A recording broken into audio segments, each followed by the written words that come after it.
جو سبیل اللہ کی محبت میں قتل کر دیے جائیں انہیں مردہ نہ کہنا. بابا جی یہ اللہ کہہ رہا ہے, یہ کوئی مولوی نہیں کہہ رہا.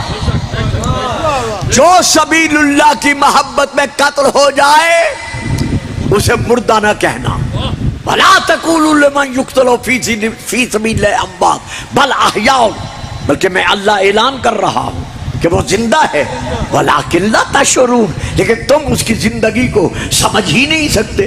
تو جب تم اس کی زندگی کو سمجھ ہی نہیں سکتے تو تمہیں کیا پتا کہ نیزے پہ قرآن پڑھنے والا زندہ تھا یا نہیں تھا.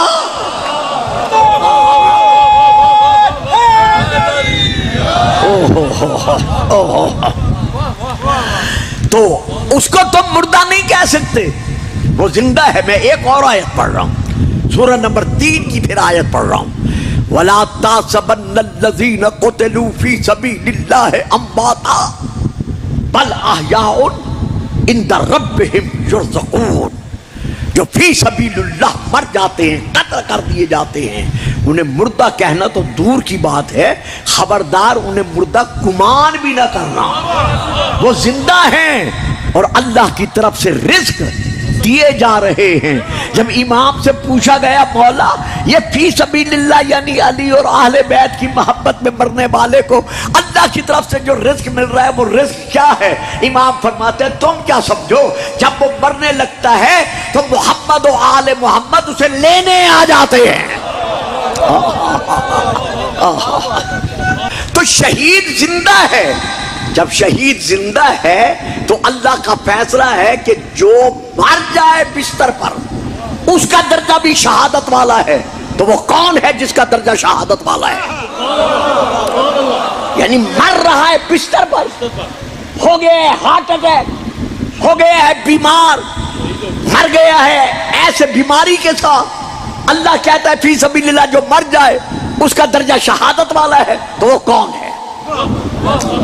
لو میرے بیٹو, لو میرے بھائیو, یہ کتاب ہے اہل سنت کی تفسیر الکشاف, جلد نمبر 4, مطبوعہ بیروت لبنان, عربی میں. اس میں 13 حدیثیں ہیں رسول کی جو علامہ زمخشری نے لکھی ہے. میں 4 یا 3 حدیثیں پڑھ رہا ہوں. علامہ زمخشری لکھتے ہیں رسول پاک نے ارشاد فرمایا الا ومن مات علی حب آل محمد مات شہیدا.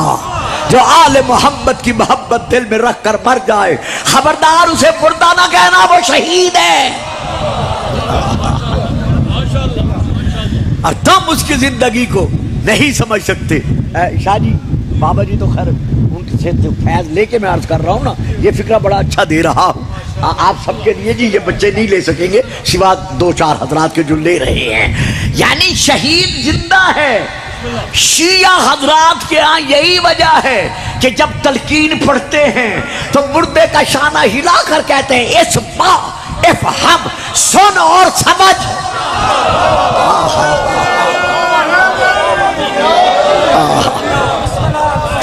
یہ نعرہ تو کم از کم مل کے لگا دو. بابا جی مہربانی کرنا, آئندہ جب بھی آؤں مجھے ماحول دیں. دیکھیں میرا ایک اپنا مزاج ہے, میں نے کچھ پڑھنا ہے, میں نے کوئی قصہ کہانی تو نہیں سنانی. ایک بار پھر نعرہ لگائیے, نعرہ حیدر. یعنی صرف واحد شیعہ مذہب ہے کہ جب ہم اپنے مرنے والے کے لیے تلقین پڑھتے ہیں تو اس کا دایاں شانہ زور سے ہلا کر کہتے ہیں اسمع, جس کا معنی ہے تو سن, اور افہم جس کا معنی ہے تو سمجھ. معلوم ہوا سن بھی رہا ہے سمجھ بھی رہا ہے. کیوں؟ ولایت آل محمد پہ مرا ہے, کل بھی زندہ تھا آج بھی.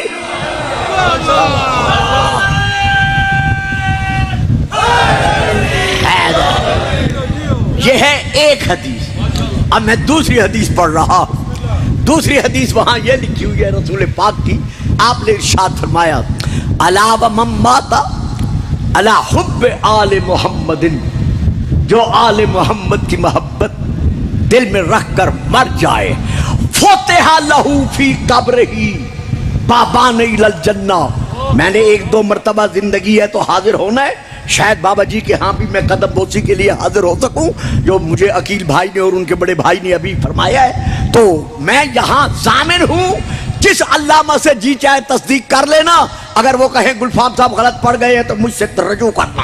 دوسری حدیث ہے وَلَا وَمَن مَّاتَ عَلَىٰ حُبِّ آلِ مُحَمَّدٍ فُتِحَ لَهُ فِي قَبْرِهِ بَابَانِ إِلَى الْجَنَّةِ. جو آل محمد کی محبت دل میں رکھ کر مر جائے، یہ نہ کہنا میں اس کی نماز جنازہ نہیں پڑھتا،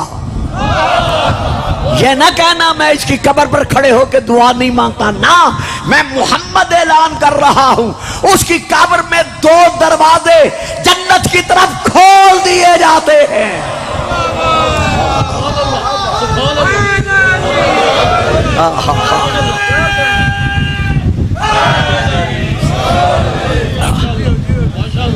الا ومن مات علی حب آل محمد، جو آل محمد کی محبت دل میں رکھ کر مر جائے، جعل اللہ قبرہ مزار ملائکۃ الرحمہ، اللہ رحمت کے فرشتوں کے لیے اس حبدار کی قبر کو زیارت گاہ بنا دیتا ہے. یار حد دے توارے چپ کرن دی. اور بابا جان جو آل محمد کی محبت رکھ کر مر جائے، جب اس کی قبر کی زیارت کرنے کے لیے فرشتوں کا جانا شرک نہیں ہے، تو پھر ہمارا کربلا جانا شرک کیسے بن گیا؟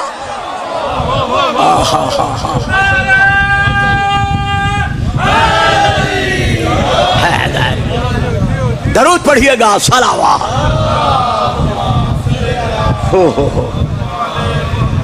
اچھا جی، یہاں تک میں آپ کو لے آیا، بڑی مہربانی آپ صاحبان کی، آپ نے میرے تلخ کلمات برداشت کر لیے، خدا آپ کو زندگی دے، سلامتی دے. اور بڑی پیاری بیٹا یہ بات ذرا سمجھنے کے قابل ہے. 14 حدیثیں ہیں، یہ 13 یا 14، یہ جو ہے نا 13 یا 14، پوری 13 حدیثوں میں آل محمد. ہوئے ہوئے ہوئے الا ومن مات علی حب آل محمد، آل محمد، آل محمد. جو آل محمد کی محبت پر مر گیا، پوچھے علماء کے سروں پر قرآن رکھ کر، ان 13 حدیثوں میں رسول نے اپنا نام نہیں لیا. ہوئے ہوئے ہوئے ہوئے ہوئے ہوئے، یعنی 13 کی 13 حدیثیں یا 14 کی 14 حدیثیں جو ہیں، رسول نے یہ نہیں فرمایا الا ومن مات علی حب محمد. گل سمجھ آندی بھائی؟ یار تھوڑا تھوڑا یار بولے کرو، کمال کرے دیو. ذاکر قصیدہ پڑھ دے 4تھے آسمان تے پہنچ ہوئے دیو، اور میں بیچارہ اتنی محنت کر کے پڑھ رہا پیا، چپ کر کے بیٹھے ہوتے. درود پڑھیں، صلوات. یہ تو ہمیں پتہ ہے نا کہ رات دن کس طرح ہم مطالعہ کرتے ہیں اور کس طرح آ کے نتیجہ پیش کرتے ہیں. پوری 13 حدیثوں میں رسول نے صرف یہی فرمایا ہے الا ومن مات علی حب آل محمد. یہ نہیں فرمایا کہ الا ومن مات علی حب محمد و آل محمد. رسول نے اپنا نام کیوں نہیں لیا؟ صرف اپنی آل کا نام کیوں لیا ہے؟ رسول نے اپنا نام اس لیے نہیں لیا کہ رسول کو مومن بھی مانتے تھے، منافق بھی مانتے تھے.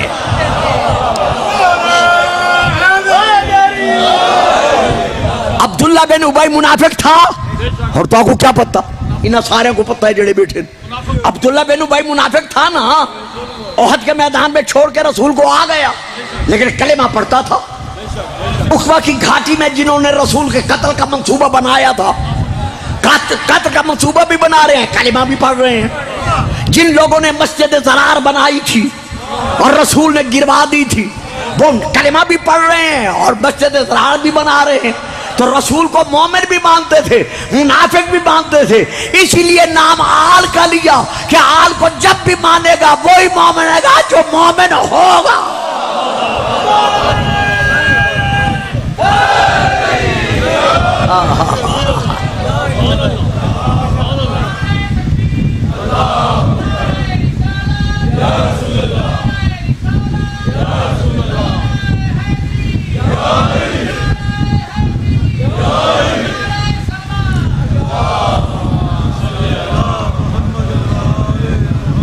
اب میں ایک اور آیت پڑھ رہا ہوں، سورہ نمبر 6 کی.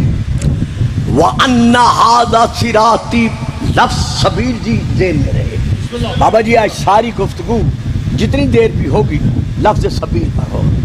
وَأَنَّ هَذَا صِرَاطِي مُسْتَقِيمًا فَاتَّبِعُوهُ وَأَنَّ هَذَا صِرَاطِي مُسْتَقِيمًا فَاتَّبِعُوهُ وَلَا تَتَّبِعُوا السُّبُلَ.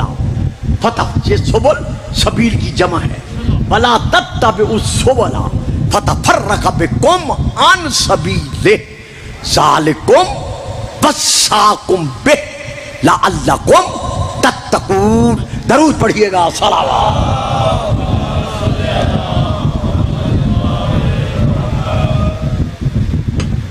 میرا حبیب. اب یہ پھر ہماری شیعہ کتاب ہے بہار الانوار، یہی جلد نمبر 24. ان سے کہہ دو وَأَنَّ هَذَا صِرَاطِي مُسْتَقِيمًا. سبیل کا دوسرا نام ہوتا ہے صراط، یعنی راستہ. راستے کا دوسرا نام ہے سبیل. سبیل کہو تب بھی صراط، صراط کہو تب بھی سبیل. وَأَنَّ هَذَا صِرَاطِي مُسْتَقِيمًا. دیکھ لو اور کوئی راستہ مستقیم نہیں ہے، یہی میرا راستہ. پھر میں آرام سے ترجمہ کرتا ہوں. آج میں ایسے پڑھوں گا جیسے بس بیٹھ کے باتیں کی جاتی ہیں، کیونکہ مضمون بڑا مشکل ہے اور میرے بچے کافی تشریف فرمائے آج مجلس میں ان کو مایوس کرنا نہیں چاہتا. میں چاہتا ہوں میں آرام سے آسانی سے، وہ تو کچھ باتیں کڑوی 2-4 لفظ کہہ گیا کیونکہ دل کو احساس ہوتا ہے، تو اس لیے میں ان سب بچوں سے معذرت خواہ ہوں. وَأَنَّ هَذَا صِرَاطِي مُسْتَقِيمًا. میرا حبیب اپنی امت سے کہہ دے کہ یہ میرا راستہ. ہاذا نہیں، میں ہاذا کا معنی کروں. ہاذا اس میں اشارہ ہے، یعنی یہ. ہاذا یہ معلوم ہوا جس کو رسول صراط مستقیم منوا رہا ہے وہ موجود تھا تو کہا ہاذا. ان ہاذا صراطی مستقیما. ان سے کہہ دے کہ یہ میرا راستہ صراط مستقیم ہے. فاتبعوہ. تم اس راستے کی اتباع کرو، یعنی پیروی کرو، اس کے پیچھے پیچھے چلو. ولا تتبعوا السبل. اور دوسرے راستوں پر مت چلو. اگر اسے چھوڑ کر دوسرے راستوں پر چلو گے فتفرق بکم عن سبیلہ، تو وہ تمہیں اللہ کی سبیل سے دور کر دیں گے. تو اب آیت کا ترجمہ کیا ہے؟ ان ھذا صراطی مستقیما. بہار الانوار میں کیا درج ہے؟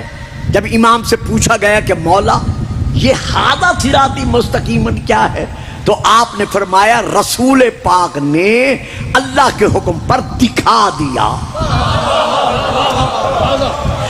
دکھا دیا. اور تو چپ کر گیا ہو نا. دکھا دیا کہ یہ ہے صراط مستقیم. کن کو دکھایا؟ 2 4 5 10 50 100 1000 10,000 آنکھوں نے نہیں دیکھا.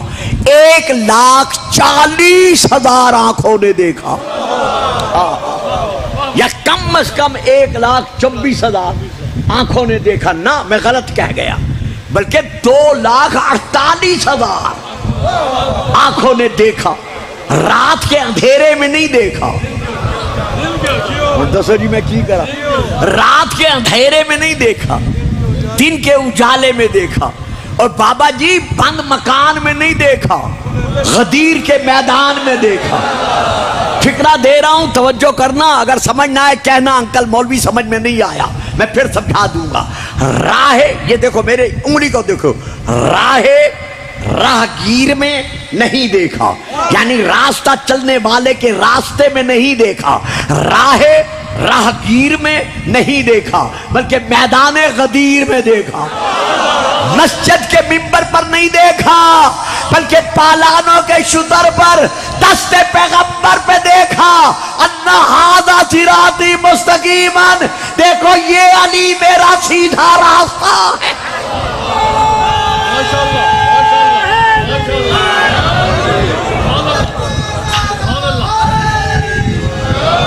واہ جی واہ. جو علی کو پہلا امام یا چوتھا خلیفہ مانتے ہیں وہ نعرہ لگائے، جو نہیں مانتا بے شک نہ لا.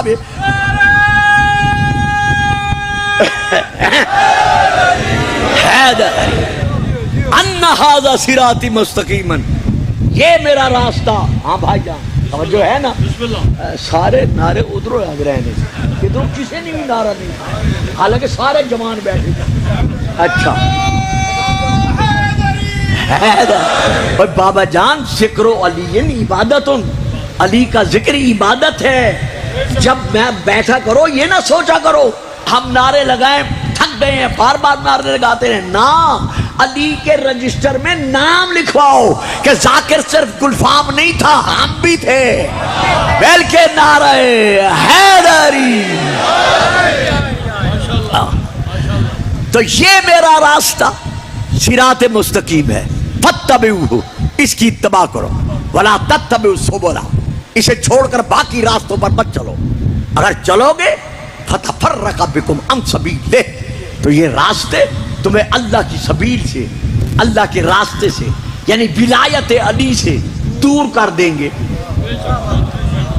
شاہ صاحب بڑی پیاری بات ہے اور بڑی اونچی فکر ہے. اللہ کرے میں ہاتھ باندھتا ہوں. میں نے آج تک میری زندگی میں اس وقت 77 سے اوپر ہو چکا ہوں، میں نے آج تک کبھی ہاتھ باندھ کر داد نہیں دی. لیکن آج چونکہ مجھے دکھ ہو رہا ہے کہ میں اتنا عظیم مضمون پیش کر رہا ہوں اور اس پر کچھ لوگ نہیں سمجھ رہے، میں کیا کروں. تو جو سمجھ جائیں وہ میرا ضرور ساتھ دے. میں ہاتھ باندھ کے آج اپیل کر رہا ہوں. اللہ فرماتا ہے وَبَصَّالِكُمْ بَصَّاكُمْ بِهِ، اللہ تمہیں وصیت کرتا ہے کہ اس صراط مستقیم پہ قائم رہو. ہوئے ہوئے ہوئے ہوئے ہوئے جیو، سلامت رہو، سلامت رہو. ذالکم وصاکم بہ، اللہ تمہیں وصیت کرتا ہے کہ اس صراط مستقیم پر قائم رہو. کیوں رہو؟ لعلکم تتقون، تاکہ تم متقی بن جاؤ. معلوم ہے بے شک قرآن ہدی للمتقین ہے، لیکن متقین تب بنو گے جب قرآن کے ساتھ ساتھ سبیل کو مانو گے. تو اب میں جو فکر دے رہا ہوں، جو وہ بات دے رہا ہوں، اللہ کرے گھروں میں جا کر بے شک سوچ لینا کہ آج گلفام صاحب نے کیا دیا ہے تقریر کے دوران. اللہ کر رہا ہے وصیت. اب وصیت کس کو کی جاتی ہے؟ جو سامنے ہو. وصیت کون کرتا ہے؟ جو سامنے ہو. اللہ تو سامنے آ نہیں سکتا، تو پھر اللہ ہم سے وصیت کیسے کر رہا ہے؟ تو اب اللہ اس کا حل قرآن میں پیش کر رہا ہے.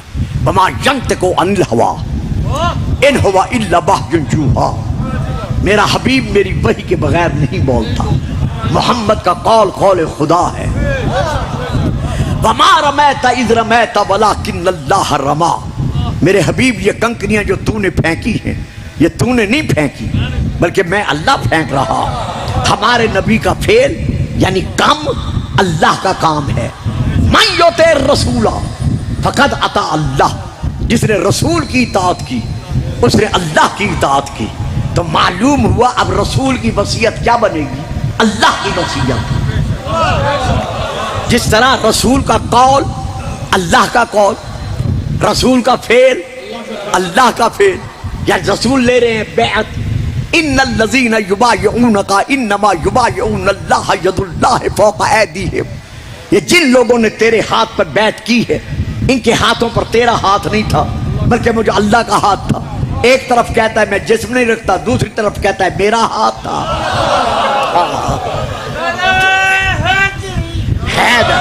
تو اب ہمارے رسول کا فعل اللہ کا فعل ہے، تو ہمارے رسول کی وصیت کیا بنے گی؟ اللہ کی وصیت بنے گی. آگے گل سمجھ آ گئی ہے؟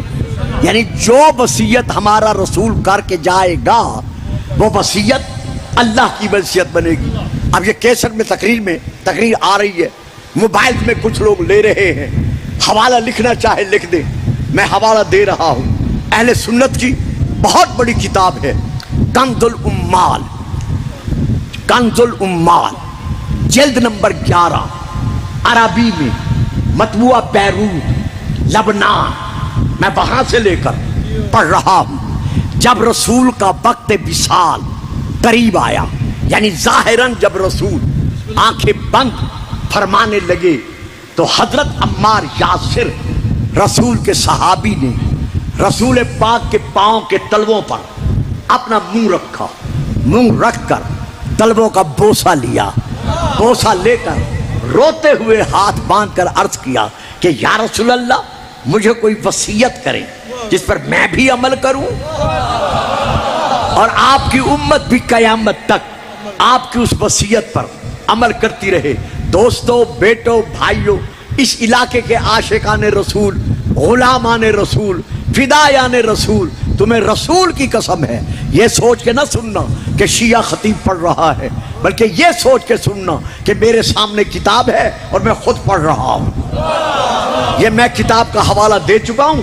رسول پاک فرماتے عمار یاسر سن میری وصیت۔ مولا حکم فرمایا یا عمارو ان رأیت علیا قد سلک بادیا وسلک الناس بادیا غیرہ فاسلک مع علی بدع الناس فإنه لن يدلك على ردی ولن يخرجك من الهدى۔ اے عمار، اگر تو میرے وصال کے بعد دیکھے کہ اکیلا علی، تنہا علی، صرف علی، بس علی، فقط علی ایک راستے پر چل رہا ہے اور ساری اولاد آدم علی کو چھوڑ کر علیحدہ راستے پر چل رہی ہے، تو مجھ محمد کی وصیت ہے ساری دنیا کو چھوڑ دینا، علی کو نہ چھوڑنا۔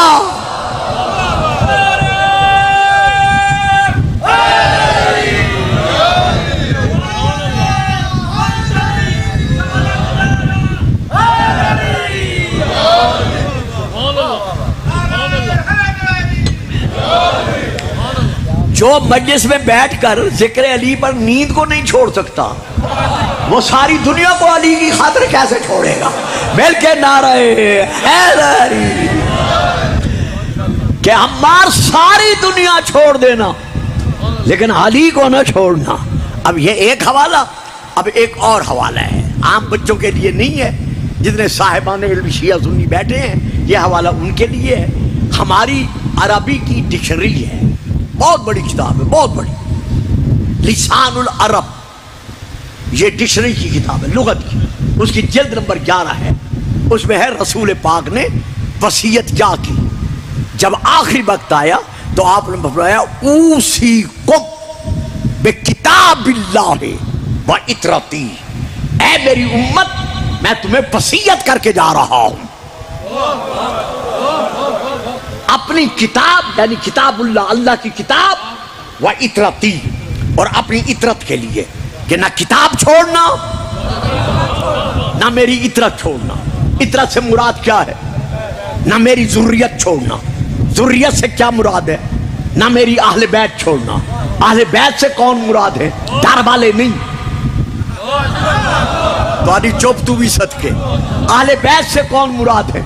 در والے نہیں ہیں بلکہ چادر والے ہیں، جن کو چادر میں بٹھا کے رسول فرما رہے ہیں اللہم ہؤلاء اہل بیتی و خاصتی و حامتی لحمہم لحمی و دمہم دمی یولمونی ما یولمہم و یحزنونی ما یحزنہم انا حرب لمن حاربہم و سلم لمن سالمہم و عدو لمن عاداہم و محب انا محبہم۔ اے یا اللہ، یہ کیوں میری اہل بیت ہیں؟ اس لیے کہ انہم منی و انا منہم، یہ مجھ سے ہیں میں ان سے ہوں، یہ میرا خون ہے، یہ میرا گوشت ہے، یہ میرا پوست ہے۔ آپ کی جیلم کی سرحد پر رہنے والا، گجرات اور جیلم کی سرحد پہ رہنے والا میرا ایک بھائی، بہت بڑا سکالر آف اسلام، وہ اپنے لیکچر میں فرما رہے تھے، میں نے خود سنا ہے کلپ، کہ اگر رسول نے کہا ہے حسین و منی یا فاطمہ تو بدا تو منی یا علی و منی، تو یہ کون سی بڑی بات ہے؟ ہم بھی تو کہہ دیتے ہیں یہ بھائی مجھ میں سے ہے، یہ میرا رشتہ دار مجھ میں سے ہے، یہ میرا دوست مجھ میں سے ہے، ایسے رسول نے کہہ دیا۔ مولانا کہنے سے پہلے سوچ لو، تم جسے کہتے ہو مجھ میں سے ہے، خواہشات نفسانی کے سائے میں کہتے ہو۔ اوئے ہوئے اور بتائیں مولانا، بتائیں میں اسے کیسے آسان کروں؟ تم جسے کہتے ہو یہ مجھ میں سے ہے، تکلفاً کہتے ہو، خواہشات نفسانی کے تحت کہتے ہو، محمد تکلفاً بات نہیں کرتا، وما انا من المتکلفین، میں تکلفاً باتیں کرنے والا نہیں ہوں، وما ینطق عن الہویٰ، اللہ کا حکم ہے میں بیان کر رہا ہوں کہ جس نے ان کو مانا اس نے مجھے مانا۔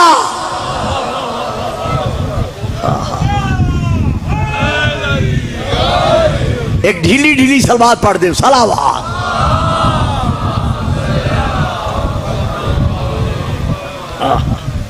یہاں تک میں آپ کو لے آیا اور گھنٹہ بھی گزر گیا، 3:45 بجے میں بیٹھا تھا، 3:45 ہو گئے، گھنٹہ گزر گیا ہے۔ اب میں ایک اور آیت پڑھتا ہوں اور میں اسے سمیٹتا ہوں۔ ذاکر صاحب آج گئے ہوں تو بتا دینا، نہ گئے ہوں تو تب بھی فرما دینا۔ سورہ نمبر اسی 25 کی، ہاں دیکھا نا، آپ ذاکر کو دیکھنے لگ گئے نا، ابھی بیچارہ آ جاتا ہے، گھبرائیں نہیں، وہ آپ کو چوتھے آسمان پہ لے جائے گا۔ درود پڑھیے گا،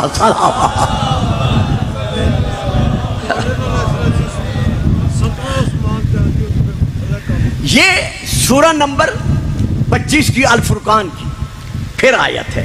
اللہ اکبر۔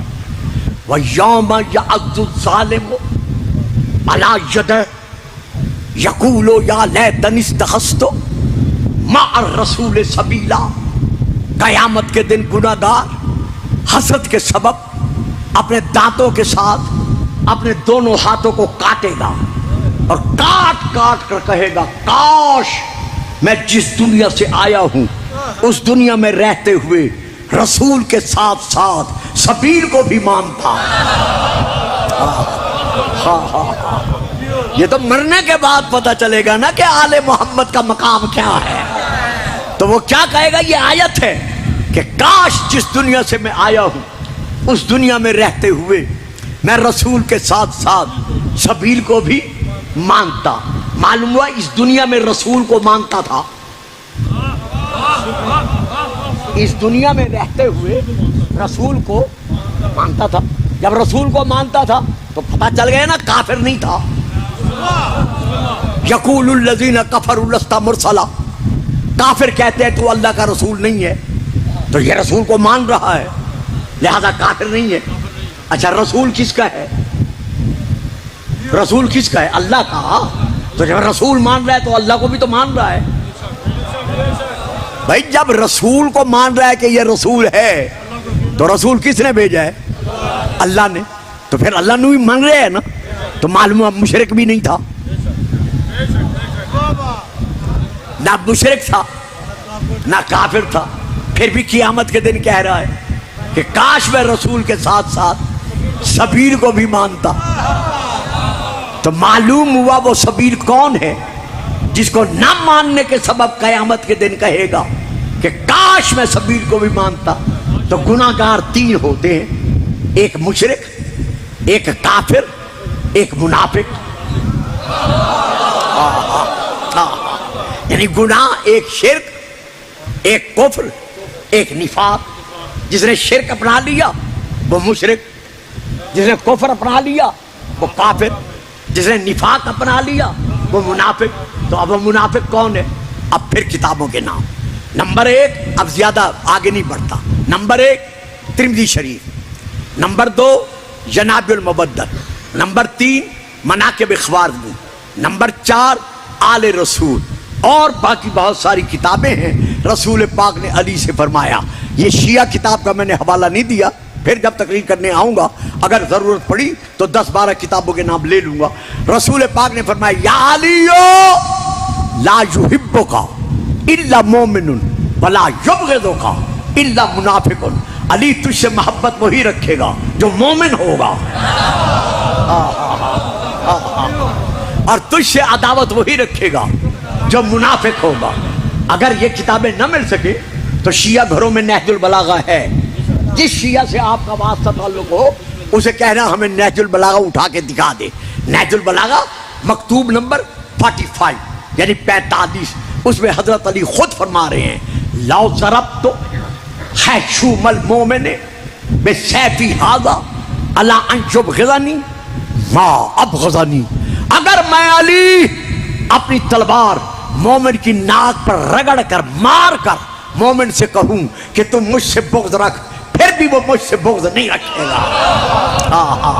ہائے ہائے کتنا ناز ہے علی کو اپنے ماننے والوں پر, اور کتنا فخر ہے مجھے ان ماننے والوں پر جو سمجھ کر بھی چپ کر جاتے ہیں, نعرہ نہیں لگاتے.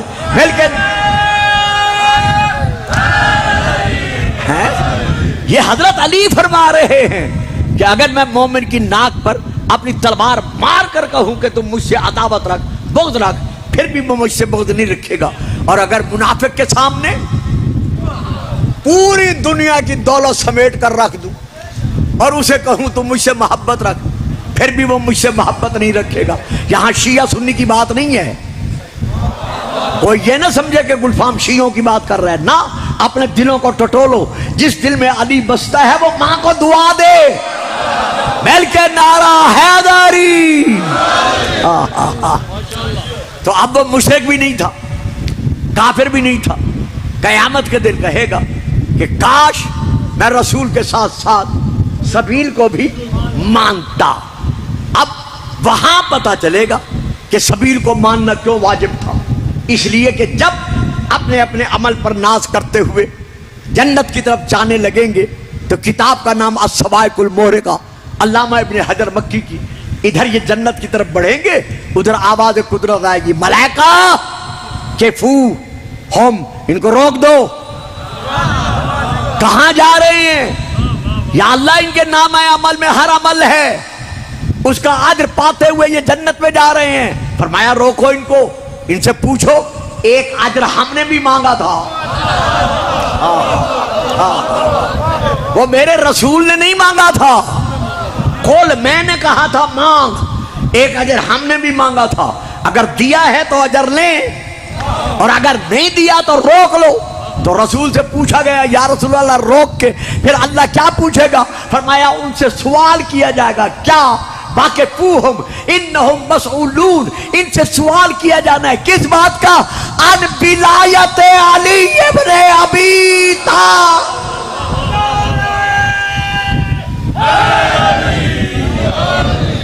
یہ ہے وہ سبیل اللہ جس کی محبت پر قائم رہنا کل بھی واجب تھا اور آج بھی واجب ہے. انشاءاللہ اگر دوسری تقریر کے لیے مجھے حاضر ہونا پڑا تو میں اسی موضوع کو لے کر پھر بتاؤں گا کہ یہ کون سا واجب ہے, کیونکہ واجب کفائی ہے, واجب عینی ہے, واجب تخیری ہے, واجب نفسی ہے. بچوں معاف رکھنا, آپ نہیں سمجھ سکتے. واجب نفسی ہے. تو یہ علی کی محبت اور اہل بیت کی محبت کون سا واجب ہے؟ جو بھی عقل مند ہے اور بالغ ہے یہ واجب عینی ہے, اس پر واجب ہے علی کی محبت میں قائم رہنا.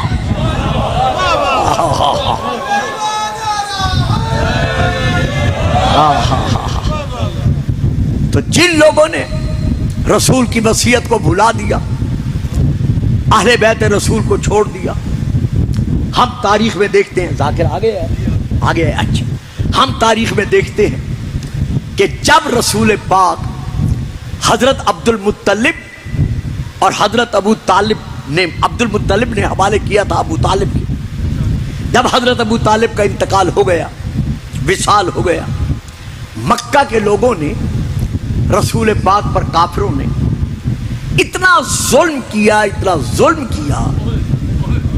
حضرت ابو طالب کے بعد یہ شیعہ سنی دونوں کتابوں میں ہے کہ رسول پاک کو زید غلام کے ساتھ مکہ چھوڑ کر طائف کے علاقے میں جانا پڑا. جو بچے ایف اے کر چکے ہیں یا بی اے کر چکے ہیں وہ تاریخ سے واقف ہیں کہ طائف کا ذکر تاریخ میں موجود ہے. آپ کو طائف کے علاقے میں جانا پڑا. مدارج النبوہ کے مطابق 1 مہینہ, باقی کتابوں کے مطابق 15 دن یا 16 دن یا 17 دن آپ طائف کے علاقے میں رہے.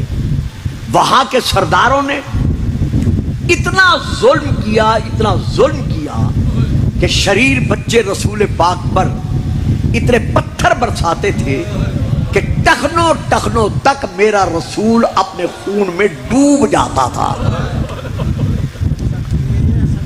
حتیٰ کہ بدن کے جس حصے پر ہاتھ رکھتے تھے فرماتے تھے زید میرا گوشت میرے جسم سے باہر آ رہا ہے۔ اندازہ لگائیں رسول کیسی تبلیغ کر کے گئے ہیں۔ لیکن شیعہ اور غیر شیعہ دونوں کی تاریخوں میں ہے کہ جب وہ اپنے ظلم کی انتہا کو پہنچے تو کہنے لگے یتیم عبداللہ اس طرح تو بعد نہیں آتا، اب ایسا کرو جن جن گھروں میں آگ ہے وہ آگ اٹھا کر محمد پر پھینکو۔ یعنی طائف کے علاقے میں پتھروں کے علاوہ باقی صعوبات کے علاوہ میرے شیعہ سنی بھائیوں ہمارے رسول پر آگ برسائی گئی، اتنی آگ برسائی گئی کہ جناب زید جب آگ کو ہٹانے لگے تو آپ کے ہاتھ جھلس گئے۔ یہ تاریخ میں پہلی آگ ہے۔ میں نے بہت بڑا فکرہ کہا ہے لیکن میں اس سے پردہ نہیں اٹھا سکتا۔ یہ تاریخ میں پہلی آگ ہے جو رسول پر برسائی گئی۔ تاریخ میں ایک اور آگ بھی ہے جو برسائی نہیں گئی بلکہ لگائی گئی۔ یہاں رسول کا ہاتھ اپنے بدن پر رہا، وہاں بطول کا ہاتھ اپنے پہلو پر رہا، یہاں تک کہ سیدہ کی کمر جھک گئی، سر کے بال سفید ہو گئے، دیواروں کا سہارا لے کر سیدہ چلتی رہی اور رو رو کر بابے کے مزار کی طرف دیکھ کر کہتی رہی بابا جو مصیبتیں مجھ پر پڑی ہیں اگر دنوں پر پڑتی تو یہ راتوں میں بدل جاتے۔ ایک آگ وہاں برسائی گئی، ایک آگ یہاں لگائی گئی، ایک اور آگ بھی ہے جو کوفہ کے شہر میں برسائی گئی۔ کب برسائی گئی؟ سن 60 ہجری 9 ذی الحجہ کا دن جب جناب مسلم نے توآ نامی مومنہ کے گھر بیٹھ کر نماز صبح ادا کر لی، تمام تاکیبات سے فارغ ہو گئے، آپ کے کانوں پر گھوڑوں کے ٹاپوں کی آواز آئی۔ آپ نے جلدی سے ہتھیار سنبھال کر گھر سے باہر نکلنے لگے۔ توآ نے دامن پکڑا، روتے ہوئے ہاتھ باندھ کر کہتی ہے مولا کہاں کا ارادہ ہے؟ فرمایا ابن زیاد کے لشکری مجھے قید کرنے کے لیے آ رہے ہیں۔ کہا مولا یہ گھر ہے، گھر کے اندر رہیں، اندر رہ کر لڑنا آپ کے لیے آسان ہوگا، باہر گلی کوچے میں آپ نہیں لڑ سکیں گے، اکیلے کیسے مقابلہ کریں گے؟ بھئی اس علاقے کے سیدوں غیر سیدوں، شیعوں غیر شیعوں، جناب مسلم کا جواب سننا۔ آپ دیکھ کر کہتے ہیں توآ تو جانتی ہے میں ہاشمی گھرانے کا فرد ہوں، میری غیرت گوارا نہیں کرتی کہ میری زندگی میں غیر محرم بغیر پردہ کرائے تیرے گھر آ جائیں۔ میں ہاتھ باندھ کر کہتا ہوں یا مسلم آج تو آپ سے اتنا گوارا نہ ہو سکا کہ غیر محرم توآ نامی کنیز کے گھر بغیر پردہ کرائے آئیں، لیکن ہائے شام غریبہ جب شمر آواز دے کر کہہ رہا تھا خیموں میں گھس جاؤ تمہیں روکنے والا کوئی نہیں رہا۔ جناب مسلم نے تلوار سنبھالی، توآ کے گھر سے باہر نکلے، پہلے سپاہی 1500 پر آئے، پھر چلتے چلتے 2500 تک پہنچے۔ آپ کی تلوار کی کاٹ برابر جاری رہی، اتنی جاری رہی کہ لاشوں کے انبار لگ گئے۔ آخر اعلان کرنا پڑا ان کو کہ جن جن گھروں کے چولہوں میں جتنی آگ ہے وہ آگ اٹھا کر اپنے اپنے مکانوں کی چھتوں سے پردیسی مسلم پر پھینکو۔ جب یہ اعلان ہوا آئیے ذاکر صاحب آئیے تشریف لے آئیں، آ جائیں کوئی بات نہیں۔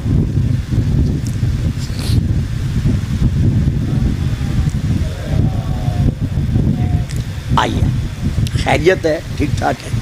جب یہ اعلان ہوا چاروں طرف سے جتنے مکانات تھے ان مکانات کی جتنی عورتیں تھیں، جتنے گھر کے بچے تھے، انہوں نے اپنے اپنے چولہوں سے آگ سنبھالی، مکانوں کی چھتوں پر چڑھ گئے۔ اس قدر آگ برسائی کہ حضرت آیت اللہ آغا عباس عزیزی لکھتے ہیں کہ جناب مسلم کو راستہ نظر نہیں آ رہا تھا۔ یعنی ہر طرف سے جب آگ برسی تو ایک فکرہ انہوں نے ادا کیا ہے. ذاکر صاحب آپ بڑا مصائب پڑھیں گے, میں اب سمیٹتا ہوں. وہ لکھتے ہیں کہ جب چاروں طرف سے آگ برسی تو جناب مسلم نے کیا کیا, سر سے لے کر پاؤں تک خون میں ڈوبے ہوئے تھے. آپ پیچھے ہٹے, ایک دیوار کا سہارا لیا, سہارا لے کر آنکھیں بند کی, رخ کر لیا مکہ کی طرف, آواز دے کر کہا زہرا کا لال کاش میرے پہلو میں عباس ہوتا. پھر ان ظالموں کو پتا چلتا کہ ہاشمی شیروں پر آگ کیسے برسائی جاتی ہے. میں کہتا ہوں جناب مسلم, آپ جوان تھے, مرد تھے, آپ پر آگ برسی, آپ نے برداشت کر لی. لیکن ہماری مقتل کی کتابوں میں درج ہے کہ جب شام کے بازار میں علی و بطول کی بیٹیاں پہنچی تو آپ کے اور میرے قیدی آغا امام سجاد فرماتے ہیں کہ شام کے بازار میں جو 7 ظلم ہوئے ہیں, جن جیسا کوئی ظلم کسی اور پر نہیں ہوا, ان میں سے ایک ظلم یہ بھی ہے کہ جب ہم قیدی شام کے بازار میں پہنچے تو مسلمانوں کی عورتوں نے مکانوں کی چھتوں پر چڑھ کر جہاں ہم پر گرم پانی پھینکا وہاں مکانوں سے آگ پھینکنی شروع کی. جب چاروں طرف سے آگ برسی تو بس یہ 2 فکرے تاریخ کے ختم. بی بی سیدہ زینب کہتی ہیں کوفے سے لے کر شام تک یہ 30-32 منزلیں بنتی ہیں. ہر منزل 8 فرسخ کی تھی, روزانہ 2 فرسخ. یہ ظالم اونٹ دوڑاتے تھے, گھوڑے دوڑاتے تھے, پورا قافلہ بھوکا اور پیاسا جس عالم میں ہوتا تھا یہ کسی قسم کی پرواہ کیے بغیر اپنا سفر طے کرتے رہے. یہ ان دنوں میں یہ بیویاں سفر میں ہیں. یکم سفر کو یہ شام کی سرحد پر پہنچے ہیں, 2 سفر کو یا 3 سفر کو, کچھ نے لکھا ہے 4 سفر کو یہ شام کے بازار میں داخل ہوئے ہیں. جب شام کے بازار میں داخل ہوئے بی بی فرماتی ہیں کوفے سے لے کر شام تک پورا راستہ حسین جب نیزے پہ ہوتا تھا اس کی آنکھیں میرے چہرے پہ ہوتی تھی, میرے سر پہ ہوتی تھی, قافلے پر ہوتی تھی. لیکن جب شام کے بازار میں چاروں طرف سے آگ برسی تو میں نے دیکھا حسین کی آنکھیں بند ہو گئی. جب حسین کی آنکھیں بند ہوئی تو اب مجھے رو کے کہنا پڑا زہرا کا لال, میں نے کربلا میں جب تیرا امتحان دیکھا تھا تو آنکھیں بند نہیں کی تھی, ذرا آنکھیں کھول, اپنے چھوٹے چھوٹے بچوں کو دیکھ, میں سکینہ کو کیسے بچاؤں, میں باقر کو کیسے بچاؤں. ہائے شام کا بازار. بی بی سکینہ نے جب بابا کو دیکھا تو چھوٹے چھوٹے ہاتھ باندھ کر کہا بابا ہر ظلم میں نے برداشت کر لیا ہے, لیکن جب یہ اشارہ کر کے کہتے ہیں نا یہ چھوٹی قیدن باغی کی بیٹی ہے تو بابا یہ مجھ سے برداشت نہیں ہوتا. ہائے کربلا کے غریبوں, شام کے اسیروں, تم نے ہر قسم کا مصائب برداشت کر کے اس طرح دین کو بچایا ہے کہ قیامت تک کوئی رہے نہ رہے دین اسلام رہے گا. ربنا تقبل منا انک انت السمیع العلیم.